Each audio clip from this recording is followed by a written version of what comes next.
So you've been getting some steady playing time. We've seen you over at third base. We've seen you at first base. And today you're in the lineup out in left field today. How do you prepare for all three of those different positions? How do you split your time preparing? Yeah, I just try to get everywhere as much as I can.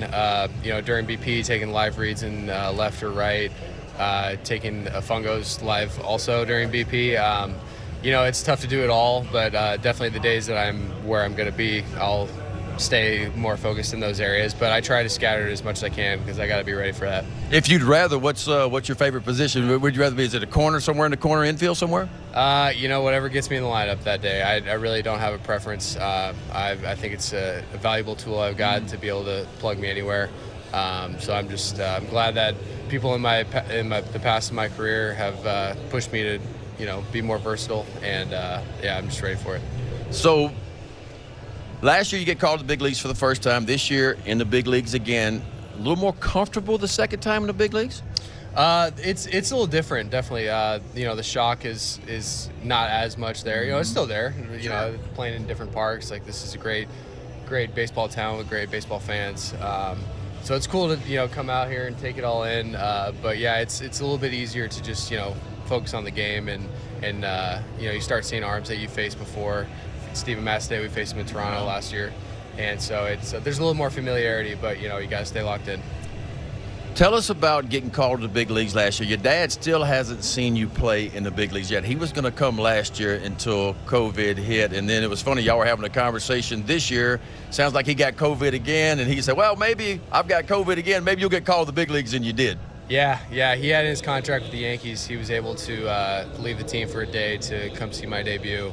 That's something we talked about a while. It was a hard thing to swallow when he couldn't make it. But hopefully at the end of this month, when we go to Boston, he'll be able to make it. He's got an off day, so that'll be a special moment.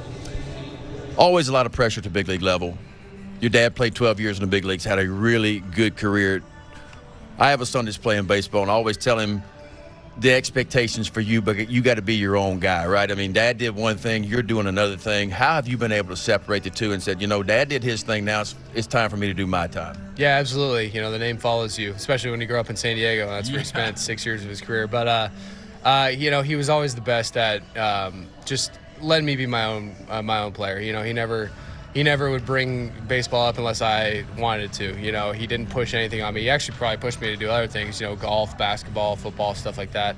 But no, I've never felt the pressure, and I think that's just from growing up. He just wanted me to do what made me happy, and that just happened to be baseball. Yeah, and you grew up obviously in a baseball family. Your brother plays college baseball too, so everybody's played a little bit of baseball. Yeah. He's got the double whammy. He's got my dad now, me playing in the big leagues.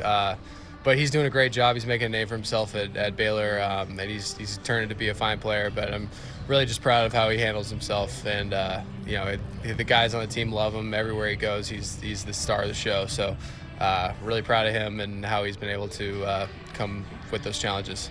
Appreciate you, Tyler. There it is. Tyler Nevin, 24 years old. He'll be in the lineup as the Birds try to win the series here in St. Louis against the Cardinals today.